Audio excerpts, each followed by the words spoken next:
ಎಲ್ಲರಿಗೂ ನಮಸ್ಕಾರ. Welcome back to my channel Kanvita kitchen. Friends ಇವತ್ತಿನ ದಿನ ನಾನು ಇಂಡಿಯನ್ ಟೇಸ್ಟ್ ಬಡ್ಸಿಗೆ ಮ್ಯಾಚ್ ಆಗುವಂಥ ಅಂದರೆ ನಿಮಗೆಲ್ಲರಿಗೂ ಇಷ್ಟ ಆಗುವಂತಹ ಒಂದು ಯಮ್ಮಿ ಆ್ಯಂಡ್ ಸ್ಪೈಸಿ ಮ್ಯಾಗಿ ರೆಸಿಪಿನ ನಾನು ನಿಮಗೆ ಹೇಳ್ಕೊಡ್ತೀನಿ. ಮೊದಲನೇದಾಗಿ ನಾವು ಒಂದು ಪ್ಯಾನನ್ನು ಇಟ್ಕೋಬೇಕು. ಈ ಪ್ಯಾನಿಗೆ ಆಯಿಲ್ ಹಾಕ್ಕೊಂಡು, ಜಾಸ್ತಿ ಆಯಿಲ್ ಹಾಕೋಬೇಡಿ, ಸ್ವಲ್ಪ ಆಯಿಲ್ ಹಾಕ್ಕೊಂಡು ನಾವು ಚಿಕ್ಕದಾಗಿ ಕಟ್ ಮಾಡಿರ್ತಕ್ಕಂತಹ ಗ್ರೀನ್ ಚಿಲ್ಲೀಸ್ನ ಹಾಕೋಬೇಕು. ಗ್ರೀನ್ ಚಿಲ್ಲೀಸ್ ಎಲ್ಲ ಚೆನ್ನಾಗಿ ಫ್ರೈ ಆದಮೇಲೆ ನಾವು ಇಲ್ಲಿ ಆನಿಯನ್ನ ಆ್ಯಡ್ ಮಾಡಬೇಕು. ಆನಿಯನ್ನ ಹಾಕಿ ಚೆನ್ನಾಗಿ ಫ್ರೈ ಆದಮೇಲೆ ನಾವು ಟೊಮೊಟೊನ ಹಾಕಬೇಕು. ನಾನಿಲ್ಲಿ ಒಂದು ಆನಿಯನ್ನು ಮತ್ತು ಅರ್ಧ ಟೊಮೊಟೊನ ತೊಗೊಂಡಿದ್ದೀನಿ. ನಿಮಗೆ ಎಷ್ಟು ಬೇಕು, ನಿಮಗೆ ಯಾವುದು ಹೆಚ್ಚು ಇಷ್ಟ ಅದನ್ನು ನೀವು ಜಾಸ್ತಿ ಬಳಸ್ಕೊಳ್ಳಿ. ಫ್ರೆಂಡ್ಸ್ ನೋಡ್ತಾ ಇರ್ಬೋದು ಯಾವ ರೀತಿ ಬೆಂದಿದೆ ಅಂತ. ಇಷ್ಟು ಸಾಕು, ಜಾಸ್ತಿ ಬೇಯಿಸೋಕೆ ಹೋಗಬೇಡಿ. ಸೊ ಈಗ ಮತ್ತೆ ನಾವು ಮ್ಯಾಗಿಗೆ ಎಷ್ಟು ಬೇಯಕ್ಕೆ ಬೇಕೋ ಅಷ್ಟು ನೀರನ್ನು ಹಾಕೊಳ್ಳೋಣ. ನೀರು ಚೆನ್ನಾಗಿ ಕುದಿಯುವಾಗ ನಾವು ಮ್ಯಾಗಿ ಮಸಾಲ ಪ್ಯಾಕೆಟಲ್ಲಿ ಕೊಟ್ಟಿರುವಂಥ ಮಸಾಲಾಸನ್ನ ಹಾಕೋಬೇಕು. ಮಸಾಲ ಹಾಕೊಂಡಾದ ತಕ್ಷಣವೇ ನೀವು ಮ್ಯಾಗಿನ ಇಲ್ಲಿಗೆ ಆ್ಯಡ್ ಮಾಡ್ಕೊಬೇಕು. ಮ್ಯಾಗಿ ಬೇಯೋದಕ್ಕೆ ಟೈಮ್ ತಗೊಳುತ್ತೆ, ಸೊ ಬೇಯೋದಕ್ಕೆ ನಾವು ಬಿಟ್ಟುಬಿಡಬೇಕು. ನೋಡ್ತಾ ಇರ್ಬೋದು ನಾನಿಲ್ಲಿ ಒಂದು ಮ್ಯಾಗಿನ ತೊಗೊಂಡಿದ್ದೀನಿ, ದೊಡ್ಡದು ಸಾಕು ಫ್ರೆಂಡ್ಸ್.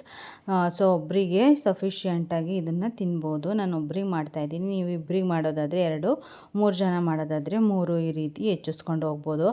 ಈಗ ನಾನು ಮ್ಯಾಗಿನ ಹಾಕ್ಬಿಟ್ಟು ಚೆನ್ನಾಗಿ ಬಾಯ್ಲ್ ಮಾಡ್ತೀನಿ. ಬಾಯ್ಲ್ ಆಗೋಕ್ಕೆ ಬಿಟ್ಬಿಡೋಣ. ಮೇಲ್ಗಡೆ ನೀವು ಒಂದು ಪ್ಲೇಟ್ ಅಥವಾ ಏನಾದರೂ ಮುಚ್ಚಿ ಇಟ್ಟು ಬೇಯಿಸ್ಬೇಕಾಗುತ್ತೆ. ಸೊ ನಾನಿಲ್ಲಿ ಒಂದು ಕ್ಯಾಪ್ನ ಹಾಕಿ ಮುಚ್ಚಿಟ್ಟು ಬೇಯಿಸ್ತಾ ಇದ್ದೀನಿ. ಇದನ್ನು ಚೆನ್ನಾಗಿ ಬೇಯೋದಕ್ಕೆ ಬಿಡಬೇಕು.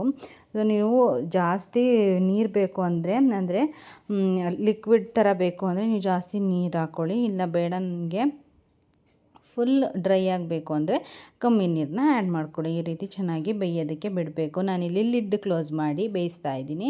ಸೊ ನೋಡ್ತಾ ಇರ್ಬೋದು ಲಿಡ್ ಹೊರ್ಗಿಂದನೇ ಕೂಡ ಎಷ್ಟು ಚೆನ್ನಾಗಿ ಕಾಣಿಸ್ತಿದೆ ಅಂತ ತೋರಿಸ್ತಾ ಇದ್ದೀನಿ. ತುಂಬ ಸಖತ್ತಾಗಿದೆ, ನೋಡೋಕ್ಕೂ ಅಷ್ಟೇ, ಟೇಸ್ಟ್ ಕೂಡ ಅಷ್ಟೇ ಚೆನ್ನಾಗಿರುತ್ತೆ ಫ್ರೆಂಡ್ಸ್.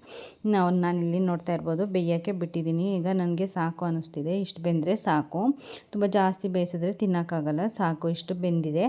ಈಗ ನಾನು ಇದಕ್ಕೆ ಕೊತ್ತಂಬರಿ ಸೊಪ್ಪನ್ನು ಆ್ಯಡ್ ಮಾಡ್ಕೊತೀನಿ. ಕೊತ್ತಂಬರಿ ಸೊಪ್ಪನ್ನು ಆ್ಯಡ್ ಮಾಡಿಕೊಂಡು ಚೆನ್ನಾಗಿ ಇಲ್ಲಿ ಫ್ರೈ ಮಾಡಬೇಕು, ಅಂದರೆ ತಿರುಗಿಸ್ಕೋಬೇಕು. ಸಾಕು ಇಷ್ಟು. ಈಗ ನಾನು ಸ್ಟವ್ನ ಆಫ್ ಮಾಡಿಬಿಟ್ಟು ನಾನಿಲ್ಲಿ ಒಂದು ಪ್ಲೇಟ್ಗೆ ಏನು ಮಾಡಿರ್ತೀವೋ ಆ ಮ್ಯಾಗಿನ ಸರ್ವ್ ಮಾಡ್ಕೊತಿದ್ದೀನಿ ಫ್ರೆಂಡ್ಸ್. ನೋಡ್ತಾ ಇರ್ಬೋದು ತುಂಬ ಸಖತ್ತಾಗಿರುತ್ತೆ, ತುಂಬ ಬಿಸಿ ಬಿಸಿಯಾಗಿ ಸ್ಪೈಸಿಯಾಗಿ ತುಂಬ ಚೆನ್ನಾಗಿರುತ್ತೆ. ನೀವು ಏನು ಬರೀ ನೀರಿಗೆ ಹಾಕಿ ಬಾಯ್ಲ್ ಮಾಡಿ ಏನು ತಿಂತೀರೋ ಆ ಮ್ಯಾಗಿಗಿಂತ 10% ಜಾಸ್ತಿ ನಿಮಗೆ ರುಚಿನ ಕೊಡುತ್ತೆ ಫ್ರೆಂಡ್ಸ್. Thank you.